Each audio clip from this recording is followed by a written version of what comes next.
I'm calling you to make the noise.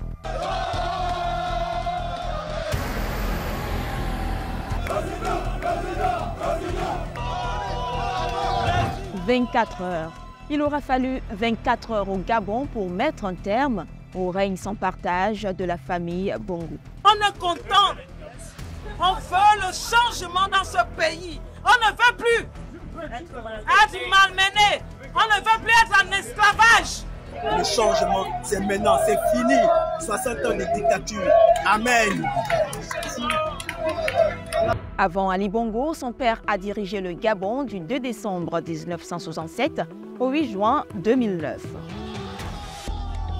Moins d'une heure après l'annonce des résultats des premières élections générales du pays, le Gabon voyait défiler sous ses yeux ses 6 ans de règne sans partage du clan Bongo. Les élections générales du 26 août 2023, ainsi que les résultats tronqués, sont annulés. Les frontières sont fermées jusqu'à nouvel ordre. Toutes les institutions de la République sont dissoutes. Ali Bongo Ondimba est mis à la retraite. Le général Brice Oligui Nguema est nommé à la tête du comité de la transition. Il est porté à la connaissance de la communauté nationale et internationale que M. Ali Bongo Ondimba est gardé en résidence surveillée.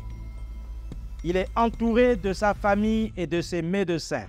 I'm to send a message to all the friends that we have all over the world to tell them to make noise, for the people here have arrested me. Le nouvel homme fort du Gabon est commandant en chef de la garde républicaine. Il a été porté en triomphe par des centaines de militaires quelques heures après le coup de force. Brice Oligui Nguema, militaire formé au Maroc, est originaire du Haut-Ogooué, le fief de la famille Bongo. C'est d'ailleurs grâce à cette province que le candidat Ali Bongo avait remporté la présidentielle de 2016 avec 99,99%, rien que pour le Haut-Ogooué. Quelques heures avant le coup de force des militaires, la commission électorale du Gabon venait d'annoncer une fois de plus la victoire du candidat Ali Bongo. Le général Oligui Nguema Brice a été désigné à l'unanimité président du comité pour la transition et la restauration des institutions. Président de la transition. Les Gabonais étaient en train de vivre un énième coup d'État électoral, et donc c'est un coup d'État qui en chasse un autre. Mais celui-ci a de bonnes chances d'être beaucoup plus populaire auprès de la population gabonaise. Par contre, il va falloir être vigilant, puisque le risque est de tomber finalement dans une sorte d'autre dictature. Si une dictature militaire s'installe en remplacement de la dictature des Bongo, les Gabonais auront tout perdu. La situation au Gabon était-elle prévisible? L'opposition a longtemps dénoncé des irrégularités avant et pendant le scrutin. From my visit to Gabon just 1 week before the elections, what was rather expected is a ramping up of the political tension that was already there, and the eventuality of contestation over the results, as this happened in 2016, and then from that maybe turmoils in terms of demonstration and strong crackdown of the security apparatus on the opposition and the people demonstrating.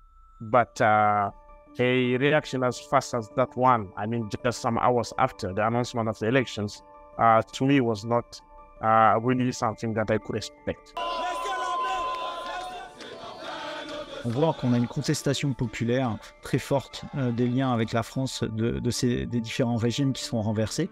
Par contre, de notre point de vue, nous, la France-Afrique se caractérise par des institutions qui sont encore en place, l'armée française en Afrique, le franc CFA, et puis par une culture paternaliste française qu'il va falloir changer, y compris au plus haut sommet de l'État français.